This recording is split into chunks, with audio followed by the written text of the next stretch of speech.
Oke, Assalamualaikum warahmatullahi wabarakatuh. Halo semuanya, perkenalkan nama saya Wildayanti dengan NPM 2410101059, kelas TI reguler Banjarbaru.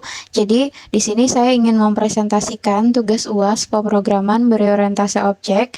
Jadi, judulnya ini tuh adalah Will Beauty, program sederhana buat catat data produk kecantikan. Dalam hal ini, bedak tabur lengkap sama kayak ada harganya, stok, sampai fitur input dari usernya. Jadi program ini tuh aku buat mencakup sebuah konsep OOP yang udah kita pelajari sebelumnya nih. Mulai dari kelas, objek, enkapsulasi, inheritance, terus tuh ada polymorphism, sampai konsep dasar pemrograman lain.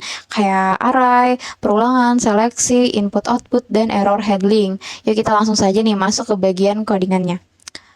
Oke, yang dimana aku sudah masuk ke bagian NetBeans. Jadi projectnya ini itu adalah Will Beauty, yang dimana di sini terdapat satu package ini Will Beauty, terus ada 3 kelas yang dimana ada bedak tabur, ada produk, dan main aksi. Jadi ketiganya ini tuh saling nyambung gitu. Kita bahas satu-satu nanti di dalam sebuah penjelasannya. Oke, kita masuk ke bagian produk nih, yaitu kelas induk utama. Nah, di bagian ini, oke, jadi di sini tuh ada 4 atribut, yaitu kode produk, nama produk, harga, dan sama stoknya. Nah, semuanya aku kasih kata kunci privat. Ini yang namanya enkapsulasi.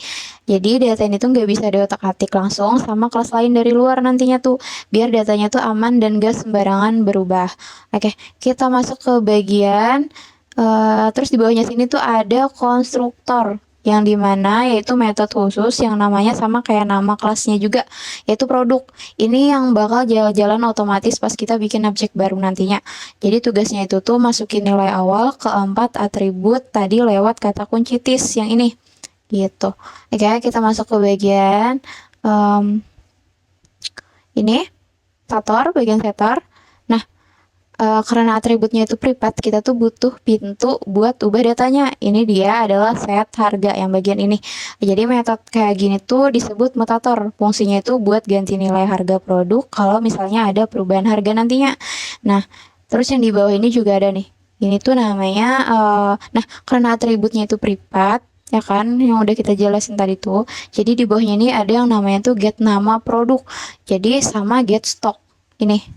Jadi kalau mutator buat ubah data, kalau aksesor itu kebalikannya, buat ambil atau baca data dari luar kelas tersebut. Jadi kelas lain bisa tahu harga atau stok produk tanpa perlu akses langsung ke atributnya gitu. Nah, kita masuk nih ke bagian ini, metode dasar. Yaitu terakhir ini ada kelas terakhir gitu di tampilan input info. Jadi tugasnya itu gampang buat ngeprint kode, nama, harga, sama stok produk layar. Nah, metode itu nanti bakal kita otak-atik lagi di kelas anak. Jadi diingat-ingat dulu ya. Terus kita karena sudah selesai di bagian kelas produk, kita masuk ke bagian kelas bedak tabur. Ini tuh adalah kelas anaknya gitu. Jadi ini bagian ini. Jadi di file bedak tabur ini tuh adalah contoh inheritance alias pewarisan. Lihat tulisannya tuh ada public class bedak tabur extends produk yang bagian ini. Nah, jadi tuh bedak tabur tuh adalah anak dari kelas produk. Jadi otomatis dia dapat warisan semua atribut dan metode yang udah ada di produk tadi, kayak kode produk, nama produk, harga, stok, sama getter setternya juga. Aku nggak perlu nulis ulang semua di sini karena ini kan sebuah pewarisan gitu atau inheritance. Oke, kita masuk ini. Kita akan membahas tentang ini nih, tentang kenapa ada atribut tambahan. Jadi di kelas ini tuh aku nambahin 2 atribut baru yang khusus dipunya bedak tabur, yaitu set warna sama finish type. Sama kayak sebelumnya, keduanya tetap privat, tetap prinsip enkapsulasi gitu. Oke, kita masuk ke bagian ini nih, bagian konstruktor super. Jadi ini tuh bagian konstruktor ini tuh parameternya lebih banyak, gabungan data warisan sama data baru gitu. Yang penting diperhatiin di sini tuh ada baris super kayak kode produk, nama produk, harga, sama stok. Ini manggil konstruktornya punya kelas induk dulu biar data warisan keisi duluan gitu. Baru abis itu aku isi data punya anak sendiri kayak set warna, terus sama finish type pakai tis tadi ini gitu. Terus tuh, nah ini bagian yang seru nih, ada anotasi override bagian sini. Jadi di atas metode tampilkan info, ini contoh polymorphism, tepatnya yaitu overriding. Artinya aku nulis ulang metode yang sama persis namanya dari kelas induk, tapi isinya aku bikin beda dan lebih lengkap, khusus buat bedak tabur ini gitu. Nah, di dalamnya itu aku panggil dulu nih super tampilkan info. Artinya aku pinjam dulu cara kelas induk, nampilin data dasar, baru habis itu aku tambahin baris buat nampilin set sama finishnya, kayak finish type-nya gitu. Jadi kalau nanti metode ini dipanggil dari objek bedak tabur, hasilnya bakal lebih detail nih dibandingkan kalau dipanggil pakai objek produk biasa. Itulah yang namanya polymorphism gitu. Oke, karena bagian bedak tabur, kelas bedak tabur ini sudah selesai, kita masuk ke bagian ini nih, main aksi. Jadi di file ini tuh adalah file utamanya, yaitu main aksi Java gitu. Di tempat program kita tuh benar-benar jalan lewat metode main. Di sini aku juga udah nambahin beberapa konsep dasar pemrograman lain biar makin lengkap gitu. Kayak ada array, terus input outputnya, perulangan, seleksi, sama error handlingnya juga. Oke, kita masuk ke bagian ini nih. Nah, ini bagian baris pertama aku bikin array, namanya itu daftar produk, isinya itu bedak tabur, jadi kapasitasnya tuh cuma ada 3. Jadi array ini tuh kayak rak biasa, nyimpan sampai 3 objek aja sekaligus. Nggak perlu tuh bikin variabel satu persatu lagi buat tiap produknya gitu. Oke, kita masuk ke bagian ini. Bagian IQ sederhana yang dimana ini tuh objek scanner. Ini yang bakal dipakai buat nangkep input yang diketik user lewat keyboardnya. Jadi dari kode produk, nama, harga, stok, sampai shade, dan finish type-nya. Jadi program ini sering interaktif, bukan cuma data yang udah aku tulis di kode dari awal gitu. Nah, kita masuk ke bagian ini nih.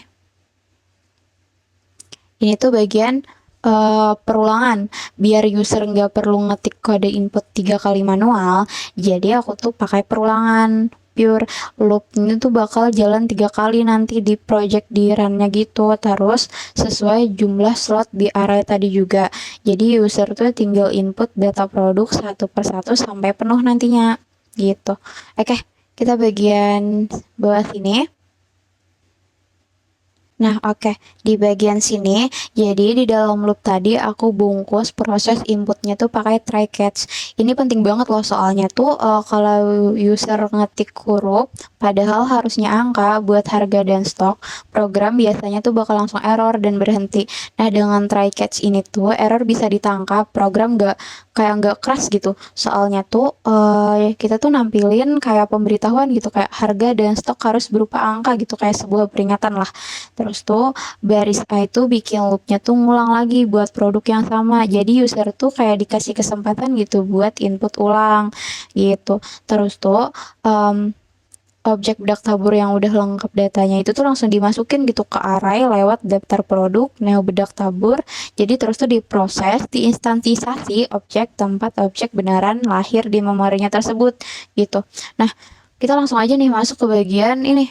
Bagian setelah semuanya akan diinput, aku pakai perulangan lagi.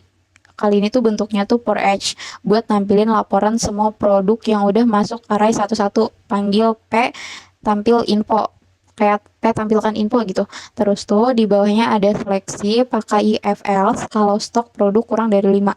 Program bakal nampilin nih peringatan kayak segera restock, kalau enggak kayak tampilin stok aman gitu.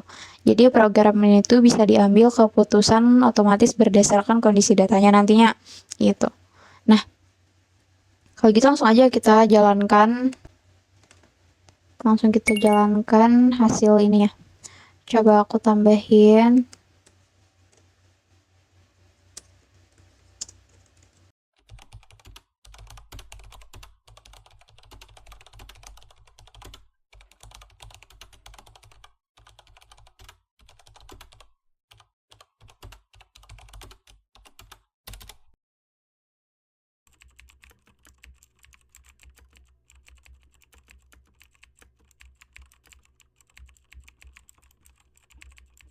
Nah, ini Setelah semua datanya keisi, laporan akhirnya tuh bakal keluar gini.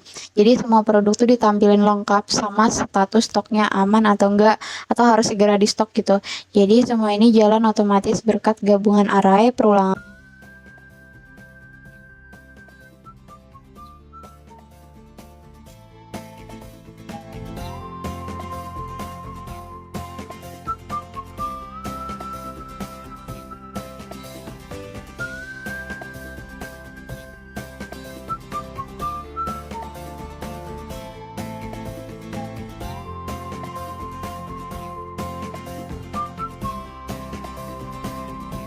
Nah, jadi itu adalah program dari Wild Beauty yang dimana aku bedah bagian per bagian.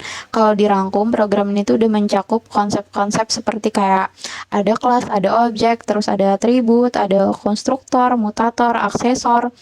Terus tuh juga ada enkapsulasi, ada inheritance, polymorphism, dan seleksi dan perulangan, dan IQ sederhana, terus ada array dan error handling gitu. Jadi program ini tuh emang bener-bener sederhana gitu. Tapi menurutku udah mencakup yang aku presentasikan dari awal tadi. Nah, mungkin itu saja presentasi dari aku. Semoga apa yang aku jelaskan bisa memberikan pemahaman yang bisa dipahami oleh kawan-kawan semuanya. Mungkin itu saja dari aku. Assalamualaikum warahmatullahi wabarakatuh.